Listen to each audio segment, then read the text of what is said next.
To talk about some halal ETFs. I have 6 halal ETFs to go through, and we're going to talk about how to pick a halal ETF and what to look out for.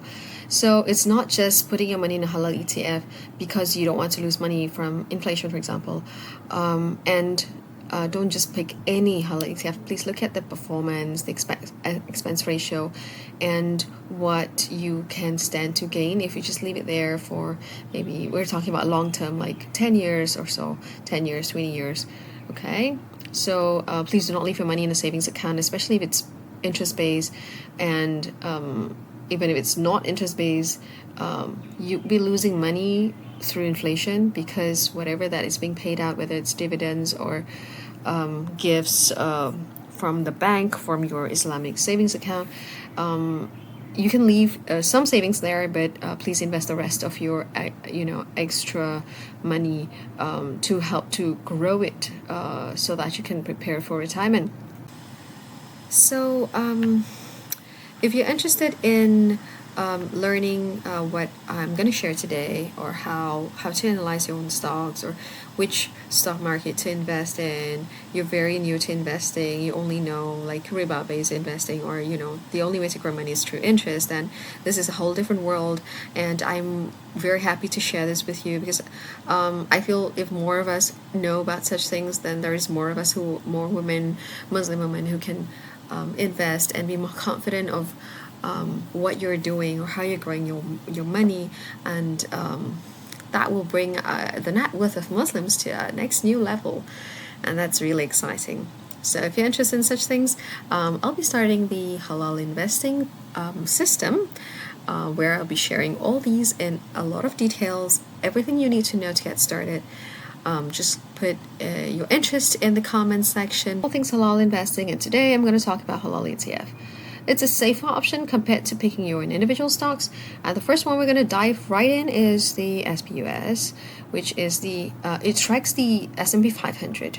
Okay, so a lot of people want to know if they can invest in the S&P 500, and that is not Shariah-compliant. So this is the Shariah-compliant version. So you can look at, for example, the performance. Okay, so this is how much you can buy one stock at, $45. It has gone up since April this year. Okay, so look at the year to date, which is this. So year to date, you can see it's been up 5.89%. In 1 year, it's been up 11%, beating the S&P 5. It's about the same as the S&P 500. Okay, 5 years, it's talking about 108%. It's not a very old ETF. Maybe 10 years or so. Yeah, okay, so the inception date is here.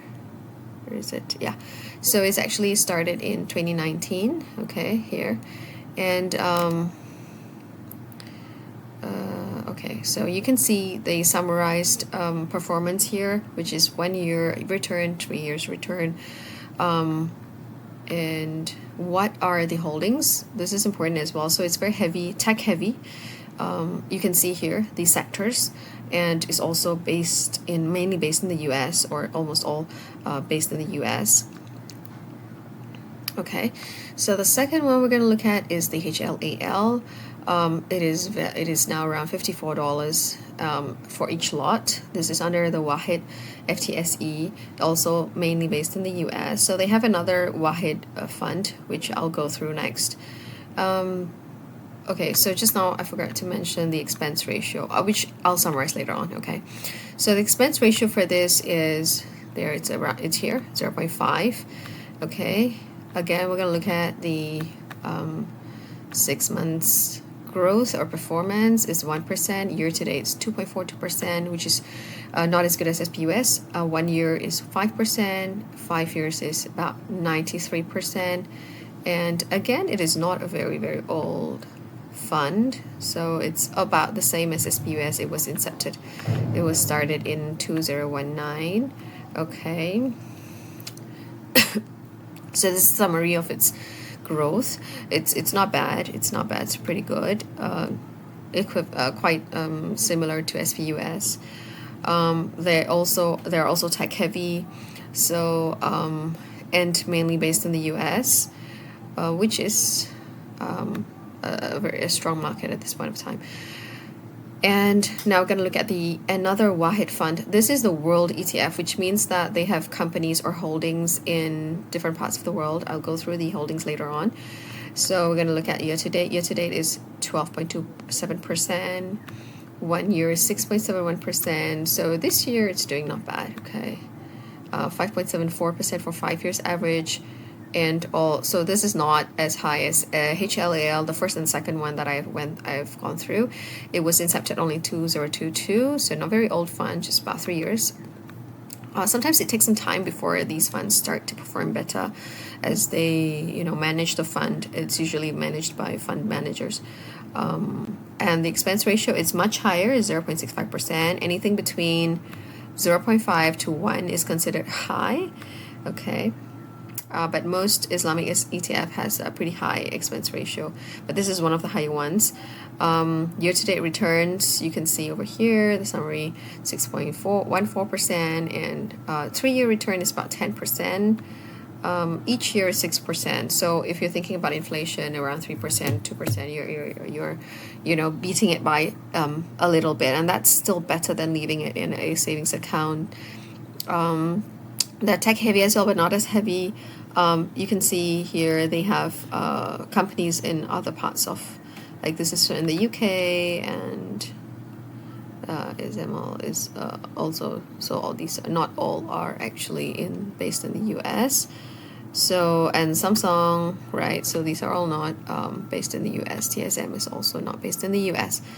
Yeah, so now we're going to move on to the fourth ETF, which is iShares MSCI World Islamic ETF. This is the ticker symbol is ISWD. Okay, so here you can see the calendar year, that means the year-to-date returns. They have summary as well. Let me just show it to you. So you can see here in the table, they have certain years they have a negative return as well. That's pretty normal, but you compare the other ETFs and decide for yourself which is better. Okay, so the 10-year average, 10-year total return is about 8%. 5-year return is about 12%. 3 years about 13%. 1 year is 8%. So this is actually older than SPUS and HLAL and the first three that I went through. Okay, they do distribute dividends. I will go through that in the table after this as a summary. I'll also give you my opinion as to what I think are good ETFs to start with. These are its holdings. It's mainly in the US as well, and you can see it's quite heavy with tech. They do have these sectors as well. Yeah. So you can see it's very tech heavy as well, mainly based in the US. It's tracking another index. Okay. So this is the cumulative returns, and which is what I showed in the table earlier. So you can see, so it's not bad. So when you look at this, it looks like negative returns, but when you look at this, actually what you are looking for, which is like a long-term investment. Okay, so we're going to move on to ISDE, and ISDE is the also under iShares. Year-to-date return is about 16.28%. So you can read more about the ETFs. Okay. So you can see here as well. So some years not doing very well, like 2021. This year also not too well, or last year wasn't too well. Negative return. So some years, like for example 2017, it's pretty high. So it's very, I would say this is a very volatile ETF because it goes up and down quite. So let's look at the annualized returns.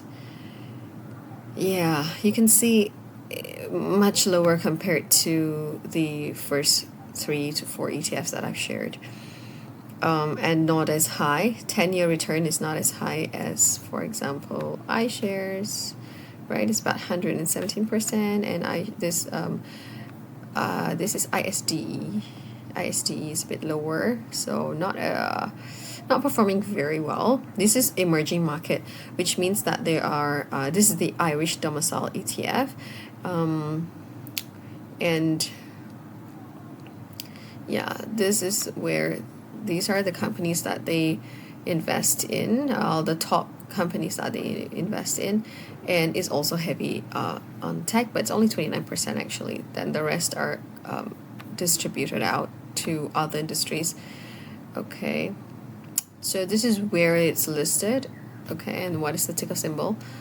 Okay, and we're gonna let the last one, and the last one is ISUS. ISUS is also iShares, but this is we'll go through the holdings later on, and we'll look at the calendar year, so you can see the performance over here as well.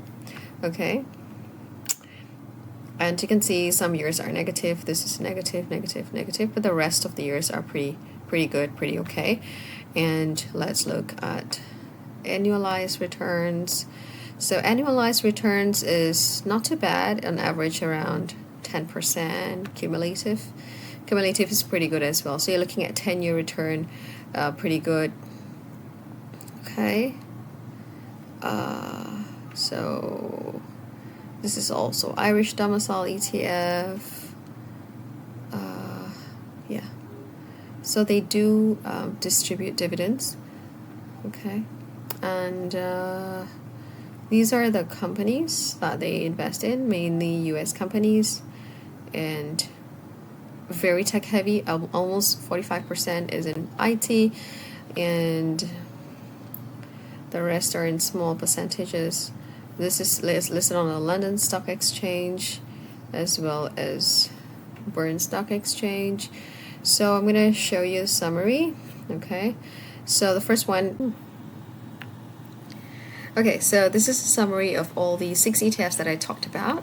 So I'm going to go really fast because we went through each of them just now. So SPUS, you can look at the where it's from, the exchange, what it tracks, and so this one tracks the S&P 500 Shariah-compliant companies, large cap US stocks, and the average return for 5 years. So what I did, I take all the 5 years compounded in a return, and I divide it by 5 to get the average. You can just look at last year or 2 years of 2 years returns if you want to do your analysis. And the expense ratio is the lowest at 0.45%, dividends 0.67 to 0.7%. Next is HLAL. The average return is 18.65%. The expense ratio is 0.5. They don't pay any dividends. Next is UMMA. The average return is 1.23%. It's pretty low. I think they did better last year, but this is just the average return for the last 5 years because they didn't do well for certain years. The expense ratio is 0.65%, and the dividend 0.82%. Next is ISWD. Next, these 3 are Irish domiciles, you can see in the table, and the average return is 11.40%. The expense ratio is 0.6, and the dividends is 1.23%. And next is ISDE. This is not doing really well. It's 2.25% over 5 years returns, and 0.85%. Expense ratio is pretty high, one of the highest in my list here, and the dividends is high as well. But you have to look at both growth as well as dividends, and weigh which is more important to you and your investment strategy. And lastly, ISUS, Irish domicile. Average return is 12.20%. The expense ratio is 0.5, and the dividend 0.84%. So. Okay, one last thing that I'm going to do is this, which is what it's going to look like for you if you're just putting in $50 for the next 10 years and at a return rate of 10%. This is being very conservative because you can see some of the better performing Islamic ETFs give 18 to 20% annually on average and compounded annually. Okay, the additional contribution is you putting in $50 at the end of every month for the next 10 years, and this is your principal. You'd be putting in a total of $6,000. This is what you'd be getting. It is not interest. This is from the growth of the companies that are in the ETFs. So when the ETF grows, your money grows as well. And this is the end balance, 10,000, and you can see the summary here of how it is accumulated. That's all for today.